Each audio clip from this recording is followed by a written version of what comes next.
ಜಮಖಂಡಿ ತಾಲೂಕಿನ ಹುನ್ನೂರ ಗ್ರಾಮದಲ್ಲಿ 252ನೇ 100 ದಿನಗಳ ಮಹಿಳಾ ಉಚಿತ ಸ್ವಯಂ ಉದ್ಯೋಗ ತರಬೇತಿ ಶಿಬಿರ ಆಯೋಜನೆ ಮಾಡಲಾಗಿತ್ತು.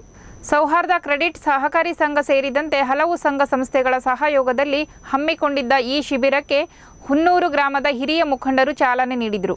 ಈ ಕಾರ್ಯಕ್ರಮದಲ್ಲಿ ಹಿರಿಯ ಮುಖಂಡ ಚೆನ್ನಪ್ಪ ಶಂಕರ ಬಿರದಾರ ಮಾತನಾಡಿ, ಸ್ಫೂರ್ತಿ ತರಬೇತಿ ಸಂಸ್ಥೆಯ ಜಿಲ್ಲಾ ಹಾಗೂ ತಾಲೂಕಾ ಮಟ್ಟದಲ್ಲಿ ಕಳೆದ 24 ವರ್ಷಗಳಿಂದ ನಿರಂತರವಾಗಿ ಮಹಿಳಾ ಸ್ವಯಂ ಉದ್ಯೋಗ ತರಬೇತಿ ಕಾರ್ಯಕ್ರಮ ಹಮ್ಮಿಕೊಳ್ಳುತ್ತಾ ಬಂದಿದೆ.